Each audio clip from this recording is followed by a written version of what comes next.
નમસ્તે મિત્રો. ધોરણ 12 સાયન્સ મેથ્સ ચેપ્ટર નંબર 3 શ્રેણિક. તો આપણે લાસ્ટ લેક્ચરમાં શ્રેણિક આખું સ્વાધ્યાય એનું જે લાસ્ટ સ્વાધ્યાય હતું એ કમ્પ્લીટ કર્યું. એનો મતલબ આખું શ્રેણિક કમ્પ્લીટ થયું. પણ છેલ્લે હવે એના પ્રક્રિયાના સ્વાધ્યાય અને પ્રક્રિયાના ઉદાહરણો આવે છે એમાં આપણે વાત કરીએ એમ કે આપણે હાલ પૂરતા અત્યારે જેટલા પણ લેક્ચર ઓનલાઈન છે અત્યારે એમાં આપણે દરેક જેટલા પણ ચેપ્ટર ચાલે એના પ્રકીર્ણ ઉદાહરણ લઈશું. બરાબર, પ્રકીર્ણ સ્વાધ્યાય આપણે જ્યારે રેગ્યુલર ક્લાસીસ ચાલુ થાય ત્યારે જોઈશું. એટલે હાલ પૂરતા આપણે શું જોઈશું? ફક્ત પ્રકીર્ણ ઉદાહરણો. બરાબર છે, તો જોઈએ ચેપ્ટર 3 પ્રકીર્ણ ઉદાહરણો, મિસેલેનિયસ એક્ઝામ્પલ્સ. ઓકે, ઉદાહરણ 26 શું છે? જો ઉદાહરણ 25 સુધી તો રેગ્યુલર આપણે જે સ્વાધ્યાય 3.4 સુધી હતા. બરાબર, હવે 26, 27 અને 28 3 ઉદાહરણ આ પ્રકીર્ણ ઉદાહરણમાં છે એ જોઈએ. તો ઉદાહરણ 26 જો ખાસ ધ્યાન રાખજો, આ એક્ઝામ્પલ જે છે એ આપણે અત્યાર સુધી જે ગણાય એની કરતાં થોડાક એડવાન્સ લેવલના છે, થોડાક ટફ હશે. પણ જો આગળના તમને દાખલા બધા આવડતા હશે પ્લસ ધોરણ 11 જો તમને વ્યવસ્થિત એના જે કન્સેપ્ટ હતા એ જો તમને યાદ હશે તો તમને મિસેલિનિયસ એક્ઝામ્પલ અને એની એક્સરસાઇઝ બંને જ આવડશે. બરાબર, તો અહીંયા જોઈએ ઉદાહરણ 26. જો a ઇઝ ઇક્વલ્સ ટુ, તમને એક શ્રેણિક આપ્યો છે 2x2નો, તો સાબિત કરો કે a⁴n આ રીતનો શ્રેણિક મળે જ્યાં n બિલોંગ્સ ટુ n. એટલે કોઈ શ્રેણિક a હોય તો a ની n ઘાત આવું થાય. બરાબર, તો માનો કે n ની જગ્યાએ હું 2 મૂકી દઉં તો એનો મતલબ શું કે a નો વર્ગ શું થાય? cos 2θ. n ની જગ્યાએ 2 મૂકીએ તો sin 2θ માઇનસ sin 2θ cos 2θ. બરાબર, એવું થાય. a ની જગ્યાએ 3 મૂકો તો cos 3θ sin 3θ માઇનસ sin 3θ અને cos 3θ. બરાબર, એવી જ રીતે 3, 4, 5 ગમે એટલા તમે મૂકો એ જ પ્રમાણે તમને મળશે. બરાબર છે, તો તમારે આવું સાબિત કરવાનું છે કે જો એ શ્રેણિક આવો હોય તો એની ઘાત જે હોય એ આવી રીતે તમને મળે. હવે આ આપણે ઉદાહરણ કઈ રીતે સાબિત કરીશું એ તમને કહું. આપણે ધોરણ 11માં ગાણિતીય અનુમાનનો સિદ્ધાંત શીખી ગયા છીએ. બરાબર, ખાસ ધ્યાન રાખજો એક વખત કે એમાં શું હોય, ગાણિતીય અનુમાનના સિદ્ધાંતમાં કોઈ વિધાન હોય એને તમે p ઓફ n કહી દો. તો પહેલું સ્ટેપ શું? n બરાબર 1 માટે સત્ય સાબિત કરો. બરાબર, n બરાબર 1 માટે તમારે શું કરવાનું? p ઓફ 1 સાચું છે એવું સાબિત કરવાનું. પછી શું આવતું હતું? n is equals two k માટે સત્ય સ્વીકારી લ્યો. એનો મતલબ n ની જગ્યાએ તમે k મૂકી દો, આમાં n ની જગ્યાએ k, અને જે પણ મળે એને સ્વીકારી લેવાનો. એને સમીકરણ 1 કહેતા હતા આપણે. અને પછી શું કરતા હતા? n is equals two k plus 1 માટે સત્ય પાછું સાબિત કરવાનું. સત્ય સાબિત કરો. ખાસ ધ્યાન રાખજો. બરાબર છે, n ઇઝ ઇક્વલ્સ ટુ 1 માટે તમારે સાબિત કરવાનું શું? p ઓફ 1 સાચું છે એવું. પછી n is equals two k માટે ધારી લેવાનું કે શું છે એ સાચું છે એવું ધારી લેવાનું અને એને સમીકરણ 1 આપી દો.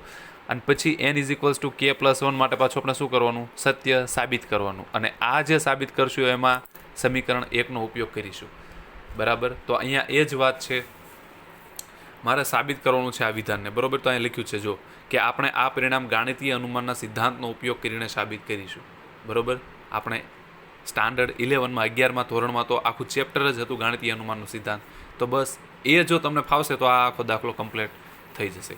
હવે મારે શું કરવું પડે? પહેલાં તો ગાણિતીય અનુમાનના સિદ્ધાંતથી જો મારે સાબિત કરવો હોય દાખલો, તો પહેલાં તો કોઈક વિધાન કહેવું પડે. ઓકે, તો અહીંયા આની ઉપરથી રકમ જે છે એના ઉપરથી વિધાન બનાવી દઈએ. શું કે ધારો કે p ઓફ n આ જે તમને આપ્યું છે એ જ આપણું વિધાન છે. p ઓફ n શું? જો a ઇઝ ઇક્વલ્સ ટુ આ, તો a ની n ઘાત ઇઝ ઇક્વલ્સ ટુ આ જે આપણે સાબિત કરવાનું છે n બિલોંગ્સ ટુ n. હવે આ જે વિધાન છે p ઓફ n, જે આપણે p ઓફ n કીધું એને પહેલાં n ઇઝ ઇક્વલ્સ ટુ 1 માટે સાબિત કરીએ. તો એમાં મૂકો n ઇઝ ઇક્વલ્સ ટુ 1. ક્યાં મૂકશો? a ની n ઘાત છે ત્યાં. તો a ની n ઘાતમાં જગ્યાએ a ની જગ્યાએ 1 મૂકો તો શું થઈ જશે? p ઓફ 1 n ની જગ્યાએ આપણે 1 મૂકીએ છીએ એટલે p ઓફ 1 n ની જગ્યાએ એટલે a ની 1 ઘાત ઇઝ ઇક્વલ્સ ટુ n ની જગ્યાએ 1 મૂકો એટલે શું થાય? cos θ sin θ minus sin θ cos θ, cos θ sin θ minus sin θ cos θ. હવે a ની 1 એટલે શું?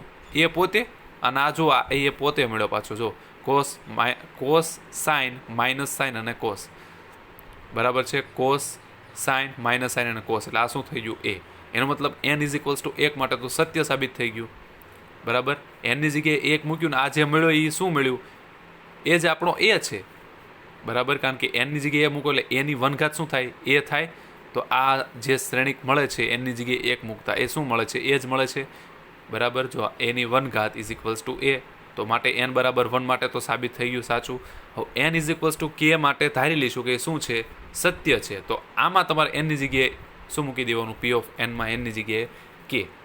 તો ધારો કે n ઇઝ ઇક્વલ્સ ટુ કે માટે વિધાન કેવું છે?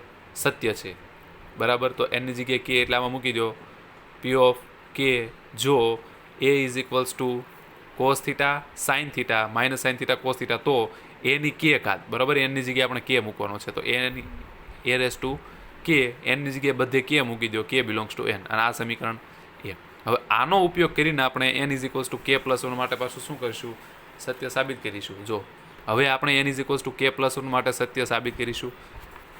એનો મતલબ શું કે શું કરવાનું તો સત્ય સાબિત થઈ જશે? તો આમાં એનની જગ્યાએ કે પ્લસ 1 મૂકી દેવાનું. કેમાં?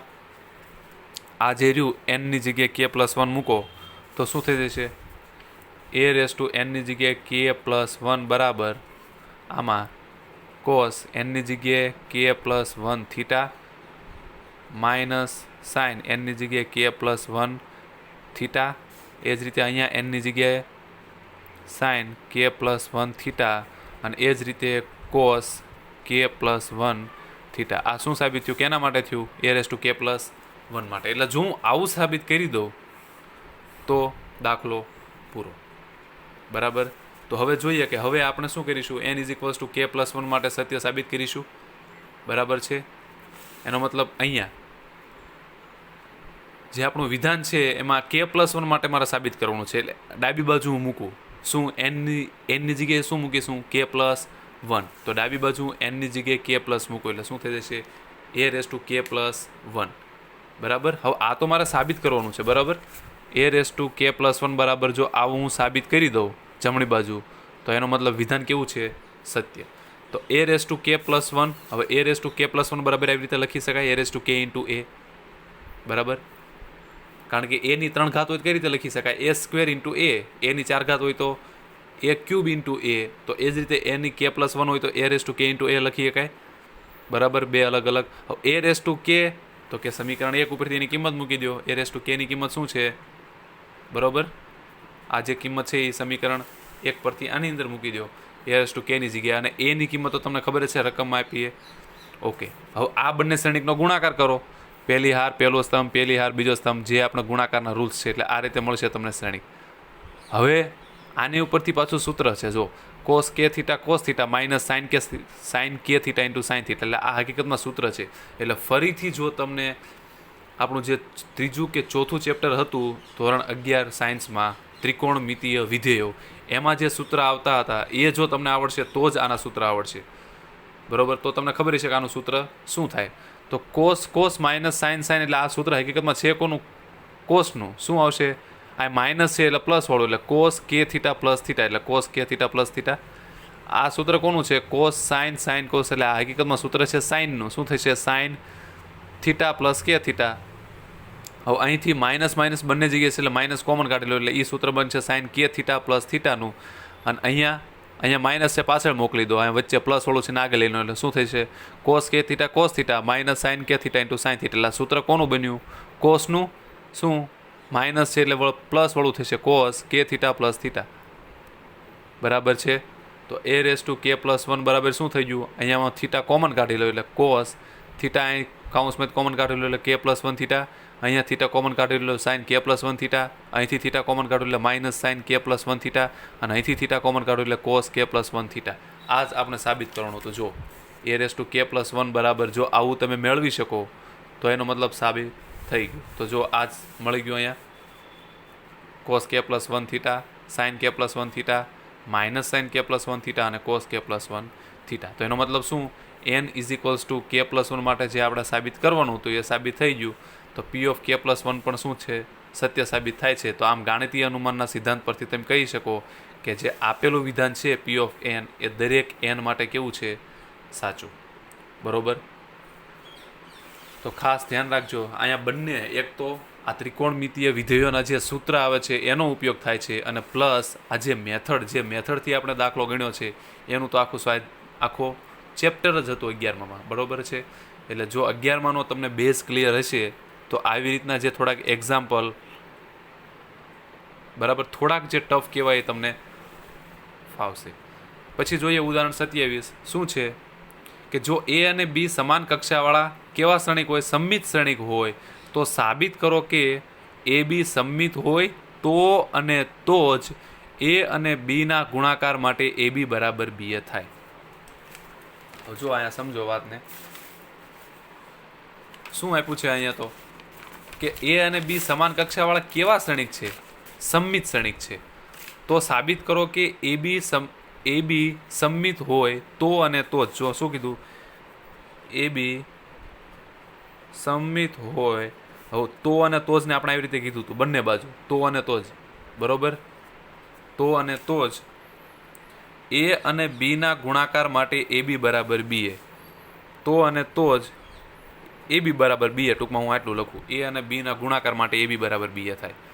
એનો મતલબ તો અને તો જ, એનો મતલબ શું કે આની ઉપરથી તમારે આ પણ સાબિત કરવાનું અને આને લઈને તમારે પાછું આ પણ સાબિત કરવાનું. એટલે બંને બાજુ તમારે સાબિત કરવાનું, બરોબર. પહેલાં આ લ્યો, એની મદદથી આ સાબિત કરો, અને પછી આ લ્યો અને એની મદદથી આ સાબિત કરો, બરાબર છે. તો સૌથી પહેલાં તો તમને આપ્યું છે શું રકમમાં? એ જુઓ શું આપ્યું છે કે એ અને બી સમાન કક્ષાવાળા પણ કેવા છે? સમમિત શ્રેણિક છે. એ અને બી બંને કેવા છે? સમમિત શ્રેણિક. સમમિત શ્રેણિક એટલે શું કે જેનો પરિવર્ત શ્રેણિક પોતે હોય. એ અને બી સમમિત શ્રેણિક છે એટલે શું? એ ડેશ બરાબર એ અને બી ડેશ બરાબર બી, બરાબર. જો અહીંયા એ ડેશ બરાબર એ અને બી ડેશ બરાબર બી. કેમ? કારણ કે એ અને બી બંને કેવા છે? સમમિત શ્રેણિક છે. તો સાબિત કરો કે એ બી સમમિત હોય તો અને તો જ એ અને બીના ગુણાકાર માટે એ બી બરાબર બી એ થાય. એટલે સૌથી પહેલાં હું શું કરું? એ બી સમમિત છે એવું લઈ લઉં અને આની મદદથી એ બી બરાબર બી એ સાબિત કરું. પહેલાં તો આ લઈને એની મદદથી આ સાબિત કરું અને પછી પાછળના પાર્ટમાં આ લઈને એની મદદથી આ સાબિત કરીશ. તો અત્યારે હું આ લઈ લઉં, એ બી સમમિત છે, બરાબર. હવે પહેલાં તો અત્યારે એ ધારી લો. પહેલું ધારો કે એ બી સમમિત છે. હવે આ શ્રેણિક સમમિત છે એનો મતલબ શું? એ સમમિત હોય તેમ શું લખી શકો? એ ડેશ બરાબર એ લખી શકો. હવે અહીં શું કીધું છે કે એ બી સમમિત છે, એનો મતલબ શું? આ જે શ્રેણિક એ બી છે એ સમમિત હોય તો શું લખી શકો? કે એ શ્રેણિકનો પરિવર્ત શ્રેણિક બરાબર શ્રેણિક પાછો પોતે આવે, એ બી. કેમ? કારણ કે એ બી કેવો છે? સમમિત શ્રેણિક છે. હવે એ બી સમમિત શ્રેણિક હોય તો એનો પરિવર્ત શ્રેણિક એ શ્રેણિક પોતે આવે, આ એ બી જે છે એ પાછો, બરાબર. એ બીનો ડેશ બરાબર શું થશે? એ બી. હવે બીજું કે તમને આ તો ખબર જ છે કે એ બી નો ડેશ બરાબર તમે શું લખી શકો? B dash into A dash લખી શકો, બરાબર. આ આપણા ગુણધર્મ છે આનો, પરિવર્ત શ્રેણિકનો, કે એ બીનો ડેશ હોય તો તમે શું લખી શકો? બી ડેશ, પહેલાં બી ડેશ ને પછી શું લખી શકો? એ ડેશ. હવે બી ડેશની જગ્યાએ પાછા બી અને એ ડેશની જગ્યાએ એ લખી શકો. કેમ? કારણ કે તમને રકમ જ આપ્યું છે કે એ અને બી બંને પરિવર્ત શ્રેણિક છે, એટલે બી ડેશની જગ્યાએ બી અને એ ડેશની જગ્યાએ એ તમે લખી શકો. તો બી ડેશની જગ્યાએ બી અને એ ડેશની જગ્યાએ એ. અને બીજું આપણે હમણાં જ સાબિત કર્યું, સાબિત એટલે તમને આપ્યું જ છે કે એ બી કેવો છે? સમમિત શ્રેણિક છે. એટલે એ બી ડેશ બરાબર શું લખી શકો તમે? એ બી શ્રેણિક પોતે લખી શકો. એટલે બે વસ્તુ થઈ. જો એ બી ડેશ બરાબર એ બી લખી શકો અને એ બી ડેશ બરાબર આ લખી શકો અને આની ઉપરથી આ લખી શકો. તો સમીકરણ 1 અને 2 ઉપરથી શું કહી શકો? જો સમીકરણ 1 અને 2 ઉપરથી શું કહી શકો? કે એ બી ડેશ બરાબર એ બી પણ છે અને એ બી ડેશ બરાબર બી એ પણ છે. એનો મતલબ શું કે સમીકરણ 1 અને 2 પરથી શું કહી શકાય? કે એ બી બરાબર બી એ. જો અહીંયા એ બી સમમિત છે એટલે શું લખી શકો? એ બી ડેશ બરાબર એ બી લખી શકો. કેમ? કારણ કે એ બી સમમિત શ્રેણિક છે એવું આપણે પહેલાં લઈ લીધું. અને બીજું કે એ બી ડેશ બરાબર તમે શું લખી શકો? B dash into A dash લખી શકો અને બી ડેશની જગ્યાએ પાછું બી લખી શકો અને એ ડેશની જગ્યાએ પાછું એ લખી શકો, બરાબર છે. આ બંનેને સમીકરણ 1 અને 2 આપી દઈએ તો સમીકરણ 1 અને 2માં જુઓ, સમીકરણ 1માં શું છે? એ બી ડેશની કિંમત એ બી છે અને સમીકરણ 2માં એ બી ડેશની કિંમત બી એ છે. તો 1 અને 2 પરથી ડાબી બાજુ જો તમે સરખાવો, ડાબી બાજુ બંને કેવી છે? સમાન. તો જમણી બાજુ પણ સમાન થાય. તો શું થાય? એ બી બરાબર બી એ. તો થઈ ગયું, બરાબર. એ બી બરાબર બી એ. એટલે આ લીધું તું એ બી સમમિત હોય તો એ બી બરાબર બી એ તમારે સાબિત કરવાનું હતું, જે થઈ ગયું. હવે એનું ઉલટું લઈશું, એ બી બરાબર બી એ લઈશું અને એ બી સમમિત છે એવું સાબિત કરીશું, બરાબર છે. એ બી બરાબર બી એ લઈને એ બી સમમિત છે એવું સાબિત કરીએ તો જોઈએ હવે પાછળ, બરાબર. સમીકરણ 1 અને 2 પરથી શું કહીએ કે એ બી બરાબર બી એ. એટલે પહેલો ભાગ તો પ્રૂવ થઈ ગયો. બીજું, ધારો કે એ બી બરાબર બી એ છે, બરાબર. તો સાબિત શું કરવાનું છે? એ બી કેવો થાય? સંમિત શ્રેણિક થાય એવું સાબિત કરવાનું છે. તો અહીંયા જોઈએ એ બી બરાબર બી એ લઈ લીધો, બરાબર, પાછળનો ભાગ લઈ લીધો. અને હવે સાબિત શું કરશું? એ બી સંમિત છે. એ બી સંમિત છે એવું સાબિત કરવા માટે શું કરવું પડે? એ બીનો ડેશ બરાબર જો તમે એ બી લાવી દો તો એનો મતલબ શું કે એ બી કેવો છે? સંમિત શ્રેણિક છે. એ બીને સંમિત શ્રેણિક ક્યારે કહી શકાય? કે જ્યારે એ બીનો ડેશ શું આવતો હોય? એ બી, ત્યારે જ. હવે એ બીનો ડેશ બરાબર આપણે ગુણધર્મ પ્રમાણે શું લખી શકાય? B dash into A dash લખી શકાય, બરાબર. હવે બી ડેશની જગ્યાએ શું લખી શકાય? બી, અને એ ડેશની જગ્યાએ એ. કેમ? કારણ કે એ તો તમને રકમમાં જ કીધું છે. એ અને બી બંને કેવા છે? સંમિત શ્રેણિક છે, બરાબર. એટલે બી ડેશની જગ્યાએ બી અને એ ડેશની જગ્યાએ એ લખી શકો. હવે બી એની જગ્યાએ પાછા એ બી લખી શકો. કેમ? કારણ કે આપણે આ બીજો ભાગ પ્રૂવ કરીએ છીએ, બરાબર. એ બી બરાબર બી એ છે એવું ધારી લીધું અને એ બી સંમિત છે એવું સાબિત કરીએ છીએ. હવે એ બી બરાબર બી એ છે એટલે બી આવ્યો એની જગ્યાએ તમે એ બી લખી શકો. તો શું સાબિત થઈ ગયું? જો એ બીનો ડેશ બરાબર એ બી થઈ ગયું સાબિત. તો એ બી કેવો થઈ ગયો? સંમિત શ્રેણિક. એટલે ટૂંકમાં દાખલોમાં કશું નથી. જો દાખલો તો આવડો અમથો જ છે, તમે એક્ઝામ્પલ જુઓ તો, બરાબર. પણ જે છે એ તમને કન્સેપ્ટ ખબર હશે તો જ તમે દાખલો ગણી શકશો. અને અહીંયા કીધું છે તો અને તો જ. જ્યાં પણ દાખલામાં તો અને તો જ આવે ત્યાં તમારે બે સાબિતી આપવી પડે. એક, આને લઈને આ બાજુનું સાબિત કરો, અને બીજામાં કે આને લઈને આ બાજુનું સાબિત કરો. એટલે બે દાખલા ભેગા હોય. ટૂંકમાં કેવું હોય તો અને તો જ જે દાખલામાં પણ આવે ત્યાં તમારે શું કરવું પડે? આની મદદથી આને સાબિત કરવું પડે અને આની મદદથી આને સાબિત કરવું પડે. બંને વારાફરતી સાબિત કરવું પડે, બરાબર. તો હવે છેલ્લો એક્ઝામ્પલ જોઈએ. ઉદાહરણ 28 શું છે? ધારો કે એ 2/2નો, બી 2/2નો અને સી 2/2ના 3 મેટ્રિક્સ આપ્યા છે. તો CD માઇનસ એ બી બરાબર 0. આ શૂન્ય શ્રેણિક છે. કેમ? કારણ કે આ બધું જો બધા શ્રેણિકો છે. સી ડી તો આપણે મેળવવાનો છે. એ બી એટલે ડાબી બાજુ જે આ શ્રેણિક છે, આ ડાબી બાજુ જે સમીકરણ છે એ શું છે? શ્રેણિકનું સમીકરણ છે. એટલે જમણી બાજુ પણ શ્રેણિક જ હોય. ડાબી બાજુ શ્રેણિક હોય તો ઇક્વલ્સ ટુની જમણી બાજુ પણ શું હોય? શ્રેણિક જ હોય. તો આ શૂન્ય નથી. શું છે? શૂન્ય શ્રેણિક છે. તો CD માઇનસ એ બી બરાબર O અથવા તો શૂન્ય શ્રેણિક થાય એવો તમારે શ્રેણિક ડી મેળવવાનો છે. કેમ? કારણ કે સી તો તમને આપ્યો છે, એ પણ આપ્યો છે, બી પણ આપ્યો છે. શૂન્ય શ્રેણિક તમને ખબર હોય તો આની ઉપરથી તમારે ફક્ત ડી મેળવવાનો છે, બરાબર. તો ડી કેવો હોય છે પહેલાં તો એ જોઈએ. તો અહીંયા એ કેવો છે? ડી કેવો શ્રેણિક હશે એ તો આપણને ખબર હોવી પડે ને, કે 2/2નો, 3/3નો. તો અહીંયા એ નક્કી કરવા માટે અહીંયા જુઓ, એ કેવો છે? 2/2નો. બી કેવો છે? 2/2નો. તો એ બંનેનો ગુણાકાર કેવો આવે? આ 2/2નો હોય, બી પણ 2/2નો હોય, તો એ અને બી બંનેનો ગુણાકાર કેવો આવે? 2/2 જ આવે. એટલે આ શ્રેણિક કેવો થશે? 2/2નો. પછી CD, તો એમાં સી કેવો છે? પાછો 2/2નો છે. તો ડી કેવો હોવો જોઈએ કે જેથી આ બંનેનો ગુણાકાર બાદબાકી થાય? આપણને ખબર છે કે બાદબાકી ક્યારે થાય? કોઈ બે શ્રેણિકની બાદબાકી ક્યારે થાય? તો કે જો એ બંને શ્રેણિક સમાન કક્ષાના હોય તો જ. હવે આ 2/2નો છે તો આ બાજુનો જે શ્રેણિક આવે એ પણ 2/2નો હોવો જોઈએ, બરાબર. હવે સી 2/2નો છે એટલે ડી પણ કેવો હોવો જોઈએ? જો ડી 2/2નો થાય તો જ આવડો આ શ્રેણિક 2/2નો થશે, CD, બરાબર છે. તો ડી હકીકતમાં કેવો શ્રેણિક થયો? 2/2નો. એટલે અહીંયા એનું એક્સપ્લેનેશન આપ્યું છે કે ડી કેવો શ્રેણિક હશે? 2/2નો, 3/3નો, એની વાત કરી છે, બરાબર. તો ધારો કે માંગેલ શ્રેણિક ડી શું છે? 2/2નો આ રીતનો શ્રેણિક છે, ABCD. હવે આ શ્રેણિકને તમારે શું કરવાનું? આની અંદર મૂકી દેવો ફક્ત ડીની જગ્યાએ ABCD. હવે સી તમને આપ્યો છે એટલે એની કિંમત મૂકો. ડી ABCD આપણે જે ધારી લીધું એ મૂકો, માઇનસ એની કિંમત, બીની કિંમત. જમણી બાજુ જે O છે એ શું છે? શૂન્ય શ્રેણિક. તો જમણી બાજુ શૂન્ય શ્રેણિક મૂકી દો. 0 0 0 0, બરાબર છે. હવે ગુણાકારની રીતે આનો ગુણાકાર કરો, સીમ. એ જ રીતે આનો ગુણાકાર કરો, બરાબર છે. આ તો આગળ દાખલાના ગણ્યા જ છે. પછી આમાંથી આ બાદ કરો એટલે આ રીતના શ્રેણિક મળશે, બરાબર છે. પછી અનુરૂપ ઘટકો સરખાઈ દો એટલે સમીકરણ મળશે. જો અહીંયા આગળ આપણે સ્વાધ્યાયમાં આવી રીતના દાખલા ગણ્યા જ છે એટલે થોડુંક જોઈ લઈએ કે સમીકરણ બને. સમીકરણ ઉકેલો. સમીકરણ 1 અને 3 ઉકેલશો એટલે કોની એ અને સીની કિંમત મળશે. એ જ રીતે 3 અને 4 ઉકેલો એટલે બી અને ડીની, બરાબર છે. ABCDની કિંમત મળી જાય એટલે ડીની અંદર મૂકી દો, બરાબર. એટલે અહીંયા સ્વાધ્યાય આપણું પૂરું થાય છે. હવે આપણે નેક્સ્ટ સ્વાધ્યાય અથવા તો નેક્સ્ટ ચેપ્ટર મેટ્રિક્સ કમ્પ્લીટ.